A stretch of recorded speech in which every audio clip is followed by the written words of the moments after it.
The past 18 months or so with the coronavirus pandemic has been generally pretty horrendous, but it has also been a time for opportunity. And I don't mean the sort of negative opportunity where you take advantage of other people's misfortune. I mean the sort of opportunity where genuinely you can help someone as a result of this situation. That's exactly what my guest this week has done, and that's what we talk about in this episode. I'm Jeremy Klein, and this is Change Work Life.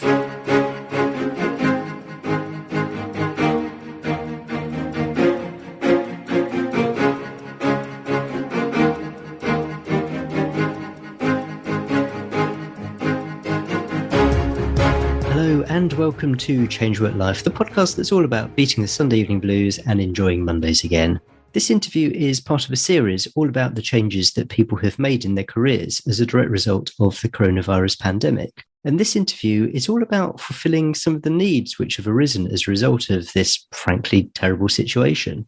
Jeff Seckendorf is a scuba instructor, and he's also more recently a co-founder of Coach Me Strong, an organisation which provides exercise coaching programs for people with Parkinson's who, given the current circumstances, have been unable to go to the gym to exercise. Jeff, welcome to the show. Hey, Jeremy. Great to be here. Thank you. So before we get into Coach Me Strong, I'd like to dig a bit more into your background first.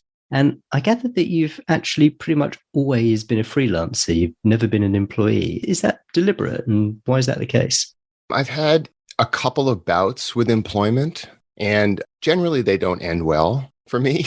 I don't think I'm a great employee. I don't know if it's because I don't suffer fools well or if I'm just too much of a control freak or what it is. But I tend to do better when there's no bureaucracy, when I'm on my own, when I can, have one partner or no partners. And there's that. And I seem to have the mettle to survive the ups and downs of gig working, of freelance working. I've gone through periods, especially when I was younger, of like lots of money, no money, lots of money, no money. And I think it just takes a certain psyche to be able to manage that while you're managing relationships and mortgages and all the other stuff that comes with it. So I've got that gene to be able to do that. I know lots of people don't. Lots of people like a job. My wife has had a job for a long time, loves it, loves her work, goes to work, gets a paycheck, and doesn't really have that entrepreneur mettle that allows you to actually do this, because otherwise you just shrivel up and go back to work. When we spoke earlier, you talked how a lot of people spend years trying to get into the film industry and then years trying to get out of the film industry. And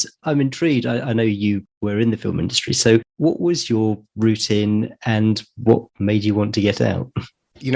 I sort of stumbled into the film industry. I was a child photographer, right? My uncle gave me a Brownie Hawkeye when I was like 6. And then my dad and I built a darkroom in our house when I was like 8. And, I was processing my old 127 film and making contact prints and really explored photography as a very young guy. And at 17, I got a job on a newspaper. And then that transitioned into a job at a TV station. And then where I learned to take my photography skills and apply them to motion skills. And when I burned out on that job, which didn't take very long, somebody had asked me if I could shoot a TV commercial for them on motion picture film. And I just said yes. I had no idea how to do it. I just said yes. And I started to research it, and I found a camera assistant who took care of the whole camera thing, and I found lighting technicians who took care of that piece. And slowly, I just built up this business as a commercial cinematographer and later as a director cameraman. And I ended up doing like 1,000 TV commercials. And when that kind of ran its course after, 15 years,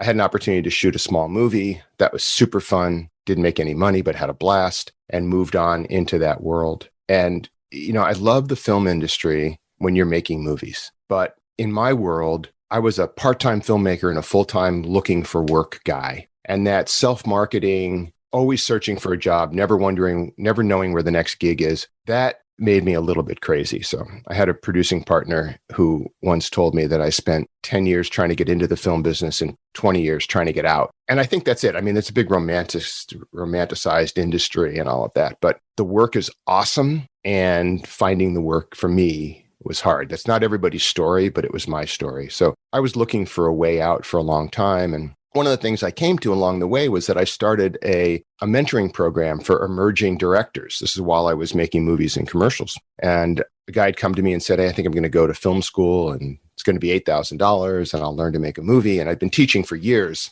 in workshop programs. And I was like, well, why don't you give me the $8,000 and I'll show you how to make a movie. And that actually turned into a very, very powerful business that I ran for almost a decade called one-on-one film training. And we would take in emerging directors and give them really full guidance from script to shooting on how to take their script and their story and tell it visually. And it was an awesome program. It was an awesome program. Had really successful experiences with it. Directors went on to really cool things. And I did that for a long time and I loved it. So that was kind of the start of my learning how to really apply what I know about filmmaking and what I knew about teaching, particularly teaching adults, into a coaching type or mentoring type program.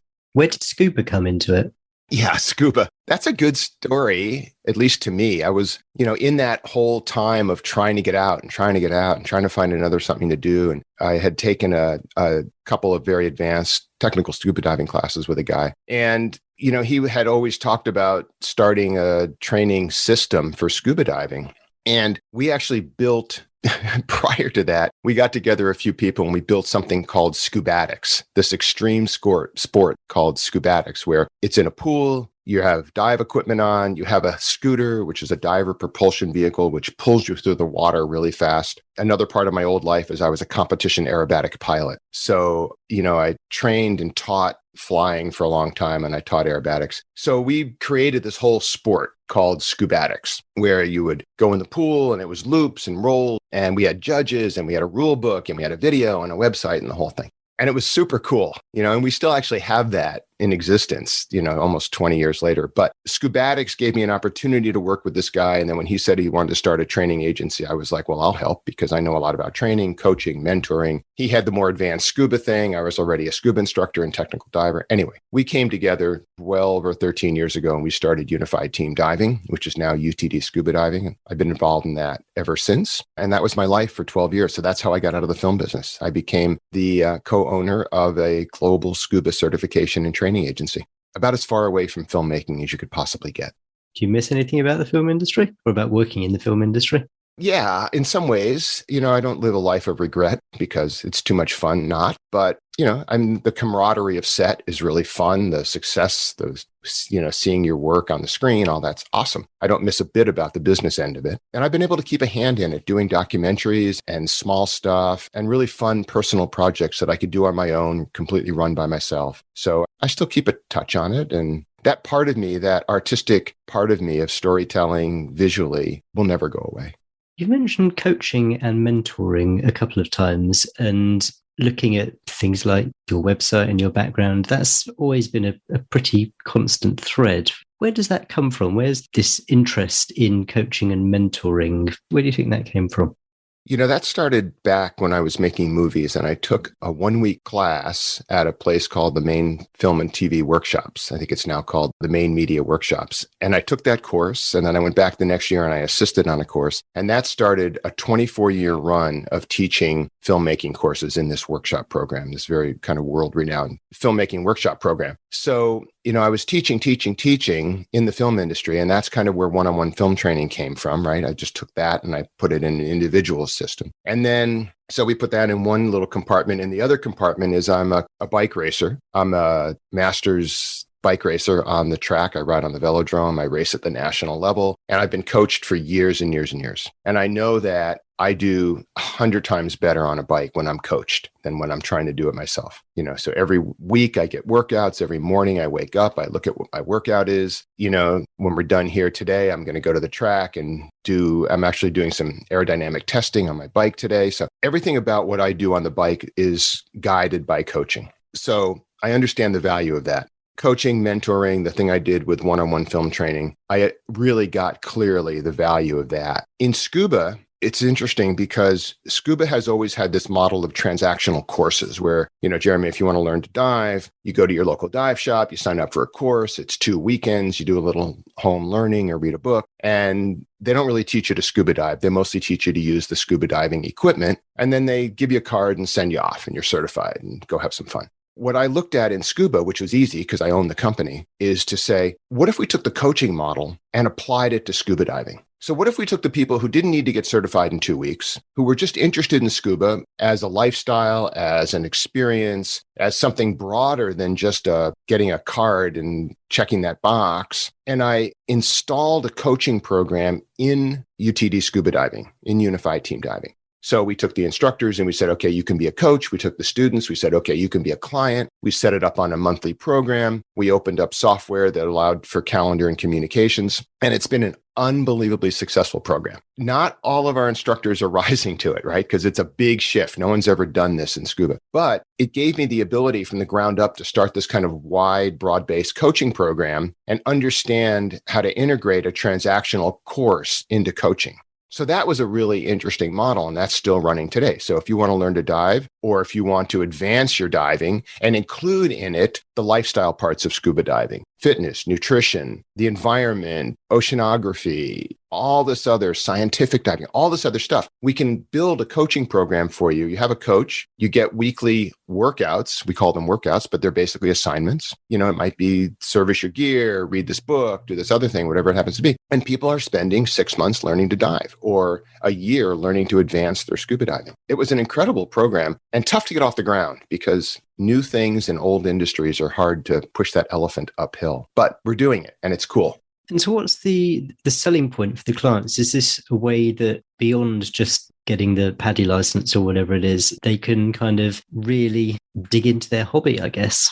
When I look at my history with cycling and the difference coaching makes to me in riding a bike or racing a bike, because I know a lot of people who just get on their bike and ride fast and race and do okay. I don't have that inherent natural talent. You know, I'm not world class physically. I have to do it through hard work and consistency. When we took that and we said, okay, let's put in some hard work and consistency in scuba, but let's give you more than just how to use the diving equipment. Let's really give you a lifestyle of scuba diving. And it's not for everybody, for sure. But for those who are interested, for those who see the value in going slowly, for those who want an in-depth version of a short-term experience, it becomes a really powerful program because you come out of that program and you are truly a scuba diver. You really get it all, right? You know how to eat, you know how to stay hydrated, you know, the environment works, how body temperature works, how all that stuff works. That's all just glossed over in a 2-weekend class. So that the depth and the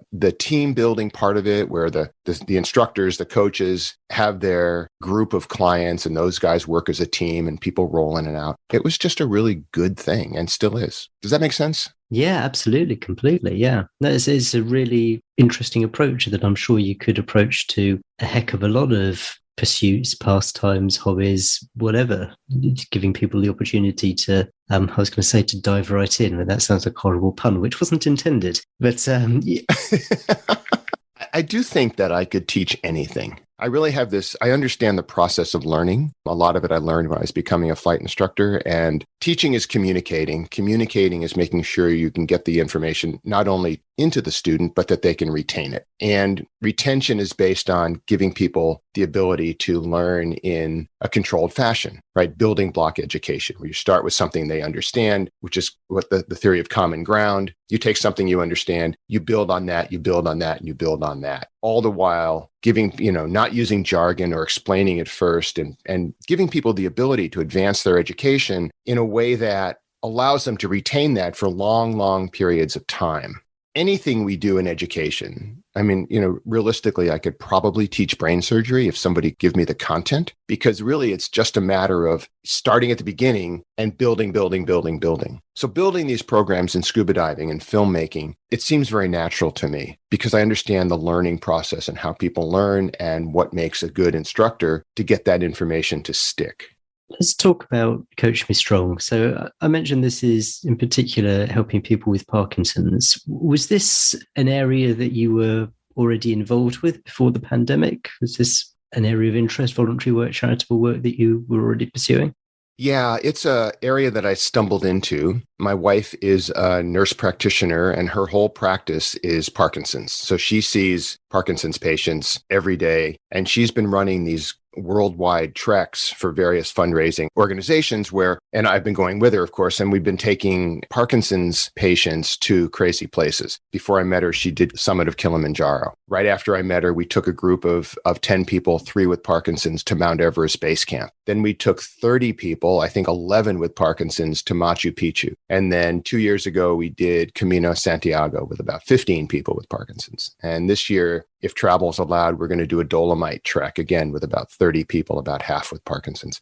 And I've been helping out in various ways, using my filmmaking skills, working with local Parkinson's associations, some national Parkinson's associations. So through, my wife's practice and the people she knows, and I've got like 100 friends with Parkinson's. So it just became a thing for me to be able to give back to that community, which desperately needs outside help to keep them going. That's where I've put my nonprofit and social energy, is into the world of helping people with Parkinson's.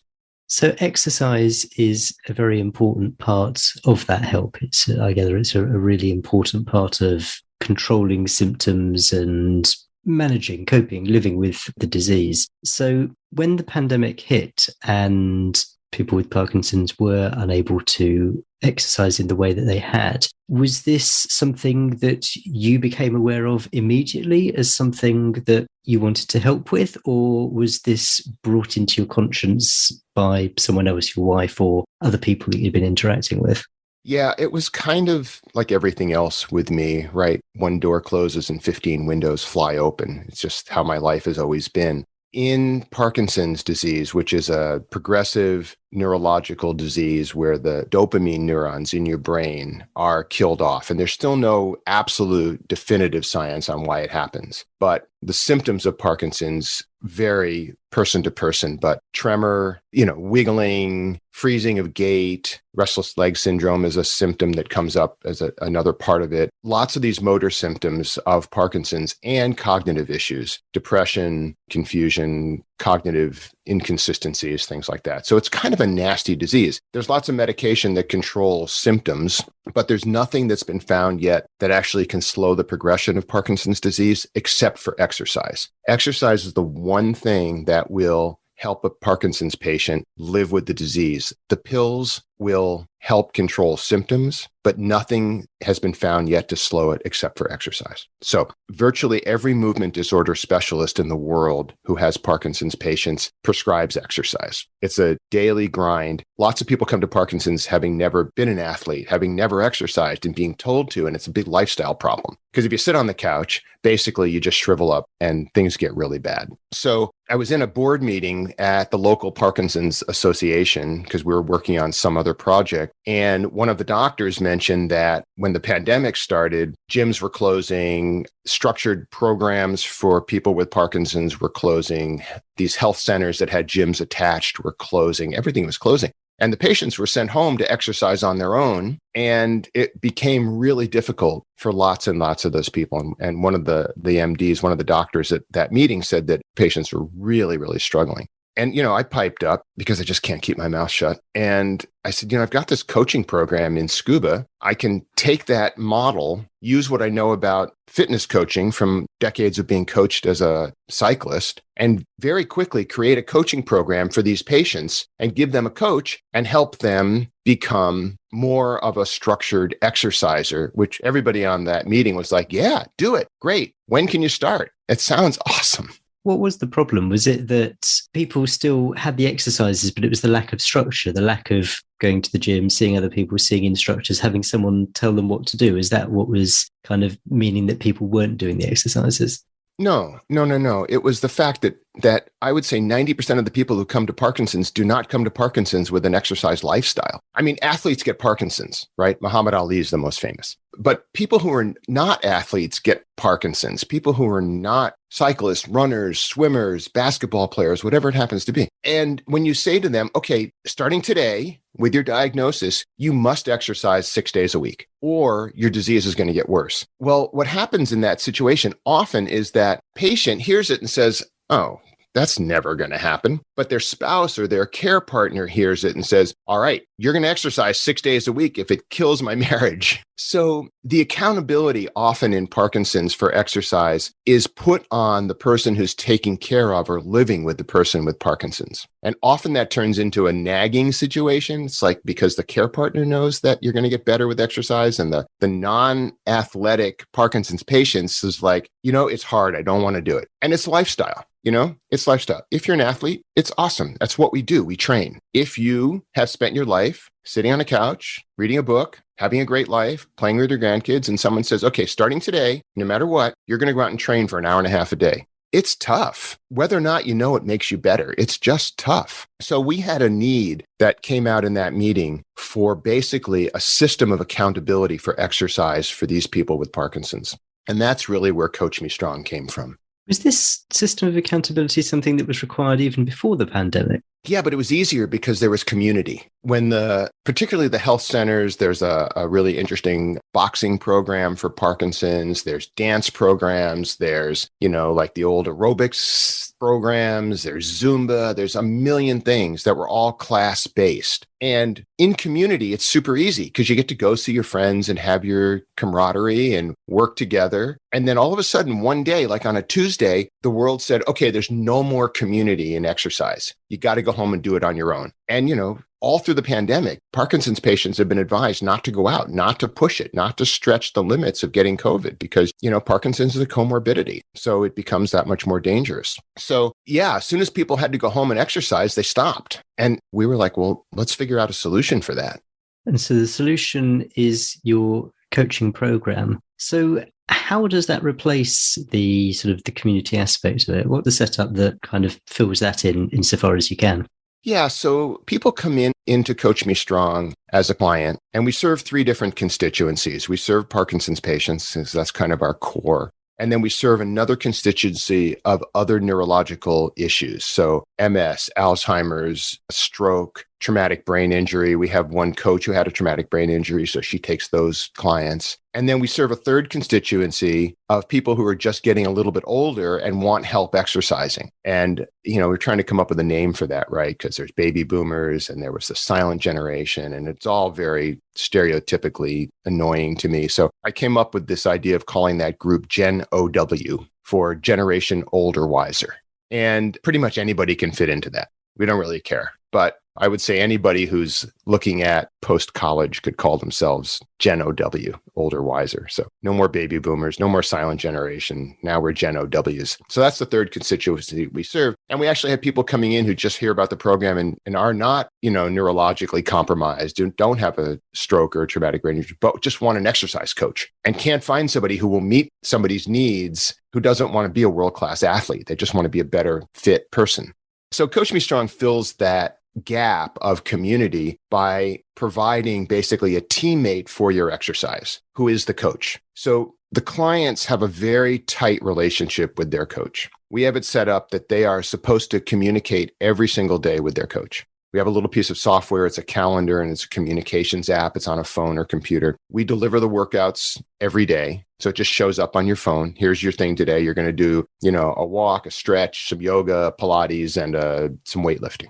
So you get little 4 things to do. It takes an hour. And at the end of it, you send your coach a note. It went well. I struggled. I did okay. I could have done better. I need more. It was too hard, too easy. And then each week, the coach puts up the following week's training plan and uses that communication to adjust the plan every week. So the client is talking to the coach and the coach is responding to the client. They're talking on the phone or texting or whatever they need to do. And this program is always in development for each client personally, because especially in Parkinson's, everybody's different. If one of your problems is balance, you get a lot of core exercises. If you're falling, you get a lot of upper body exercises, so you're less likely to get injured grabbing onto something. If you're freezing, you can't walk, we give you lots of lower body exercises to try to strengthen that piece and reconnect it to your brain. So it's very individualized. And that's really what's happening now, is that the clients are using the coach for accountability, we're trying to put that accountability off the care partner and onto the coach, which opens up that nagging space inside of the relationship. So that's been another side effect of this that we didn't expect, but it's been really powerful, that, the care partner no longer has to say, did you exercise? Did you exercise? Did you exercise? They have to say now, did you talk to your coach about did you exercise? And the coach takes on that nagging role. And then the other thing is the coaches are starting groups within their own client base. One of our coaches just put a book club together, which I thought was really interesting. It's the stuff on health and neurological diseases, that first book they read. I run a weekly bike ride, a virtual bike ride on Zoom. So every day, Friday, 10:30, 10 o'clock in the morning, we get a group of the Coach Me Strong clients come on, and I take them through a structured bike ride, right? So now they're learning not only to spin on their little recumbent at home, but they're learning how to do structured training at home. And that's forming a community, a group, a team. So we're building back in this community through, the magic of how you and I are talking on, be it Zoom or whatever web conference. And it's been a really, really strong and powerful area for these people whose communities went away at the pandemic. Now vaccines are coming on, people are starting to get out again. That's a good thing. The coaching program is going to continue, because now we're just going to say, okay, do your workout in the gym, but here's what your workout is. Don't go do it randomly. So what are the results that you're seeing as a result of the coaching program? The results are amazing. I mean, seriously, the results are amazing. And they're amazing in two different groups. They're amazing in people who were athletes and just needed a little kick and a little guidance to keep them going. And it's also amazing in the group of people who never exercised regularly, who now are committed to satisfying their coach that they're doing the workouts. Our calendar thing, it's full of red until you do the workout. When you mark it off, it turns green. Some people are motivated by seeing their whole calendar turn green, which is cool. We're finding another benefit, which we didn't know was going to exist, that a lot of this population is older and a little bit technically challenged. So people are a little bit afraid of, logging on to a browser every morning or looking at their phone, just because it's not part of their culture. But forcing them to use that very simple technology of looking on a phone or looking on a computer for a workout, watching the video, sending the note back to the coach. We're forcing some cognitive interaction with a computer or a phone. That's also been a really interesting side benefit that we thought was going to be a liability and turned out to be the opposite. It actually engages people more by using the technology that they just can get away with not touching. We have people who the only piece of gear they ever touch is a TV remote. But now they're having to engage in websites, engage in an app and stuff like that. So that's been another benefit that's been amazing. So we're actually building on the cognitive part as well as just the physical part. So we're seeing these broad benefits. And there's all these testimonial videos on the website that people can go look at. But its balance is better, fitness is better, weight is getting reduced, nutrition is getting better, hydration is getting better. We're forcing people to drink more water. All of the things around turning people into little, I don't want to sound like this is in any way disrespectful, but sort of micro athletes, right? We're changing people from no sports and no fitness into a structure of life that athletes have, which is eat well, hydrate well, do your core exercises, get out and do your sport, do whatever you can to maintain, an uninjured body and progress through consistency. And that's really the key. It's progress through consistency. And that's what we're offering is consistency. I think you alluded to this earlier, but is this system going to continue beyond the pandemic? Now, obviously, no one knows what beyond the pandemic looks like. As you mentioned, there's been vaccines rollouts. There may be flare-ups of cases at different parts of the year. But assuming that life returns to some sense of normality, is this something which has longevity, which will carry on, despite the fact that the purpose for which it's created may no longer be so pressing? It's a really good question. And I honestly believe that with Coach Me Strong, we filled a need that, there's two reasons to start a company, right? One is you're passionate about something, and the other is you find a hole and you fill it. The ones you're passionate about often fail. The ones where you find a need and you fill it often succeed. I really believe that in this situation, we found a need because even with the programs open, there wasn't structure in the training. So people would go to a Zumba class or they'd go to a Pilates class, but there was no proper development of those exercise programs that gave people the best opportunity for success and best results. And that's structured training, right? When you go to the gym and you lift weights, right? You don't get stronger lifting the weights. You get stronger in the recovery time. Lifting the weights injures your muscles on a micro level, and recovery builds them back stronger. More mitochondria, more capillaries, more blood, more everything. So a proper exercise program has to be structured. It has to be periodized. So you're doing hard work followed by rest and recovery. Hard work followed by rest and recovery with proper aerobic work built into that.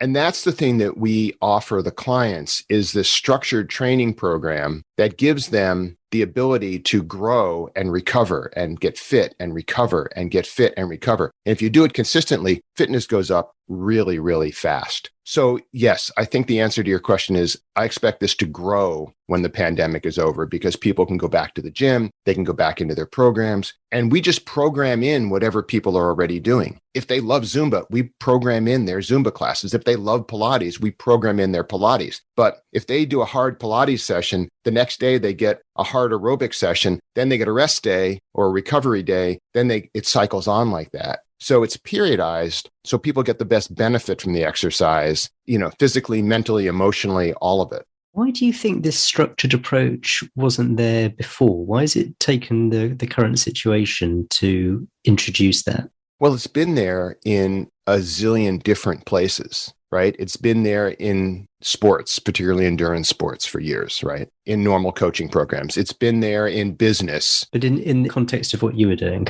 Yeah, it's been there in business, right? Everybody now has a business coach. It's been there in life coaching. Business coaching, life coaching, those are structured programs, right? You're given work to do and you come back and you do it. In our little niche of neurological diseases where people have to exercise, nobody has done it. I don't know. I remember being on a film set once and somebody was talking about some particular shot and that they'd never seen anybody do this, this particular, shot. I think it was an airplane taking off or something. And the guy said, there's only two things that happen with an original idea. Either somebody's tried it and it doesn't work and it's crap, or it's truly an original idea. And I think that with Coach Me Strong, applying something that's traditionally been reserved for athletes to people who are not athletes, but need the benefits that athletes get from this kind of training, I don't think anybody just thought of it before.